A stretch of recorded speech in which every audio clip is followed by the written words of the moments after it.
ડુંગળી ભરવાનું ચાલુ છે બધી બધી બેનો ડુંગળી ભરે ને મામા ની તો કોઈ ને આવેલી બધા બાર ગયેલા છે મોડેલા આવી છે તો આપણે ડુંગળી ભરવા મળી ખેડું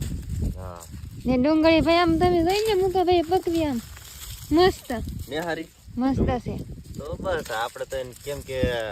કઈ ધ્યાન તો ધર્યું ને છતાં તોય આવી પાકી ગઈ સારું કહેવાય કાઈ નહીં હો ભાઈ ધાન બહુ દવા છાંટવાનું બહુ આવતા કાઈ નહીં 2000 નો ખર્ચો કર્યો ખાલી આપણે દવાનો તો વાંધો નહીં ડુંગળીનો ભાવ તો છે જ થી ને ડુંગળીનો ભાવ તો છે જ થી ડુંગળી તો બહુ મસ્તીની છે હવે એમ ન હોય ધાબળીને બેસી એમ ડુંગળી તમારે કોમલ ભાભી ને તો ભાઈ ડુંગળી પાકી થી બોલતા ને ધાબળી લઈ ને અમે ડુંગળી ભરીએ ભાભી સા પીવા આવે ને અમે પી લીધો જય માતાજી જય માં મંગલ બધાઈને ને અત્યારે લગન કાંઈ બોલતા નતા એટલી ડુંગળી પાકીને કોને ખબર ભાવ છે કે એનો તો માથું દુખતું એવું હતું તો દવાખાને જઈ આવો અમે ડુંગળી એટલે સારું થઈ જશે સાનું દુખતું હતું તો મારી બે ભાઈ કે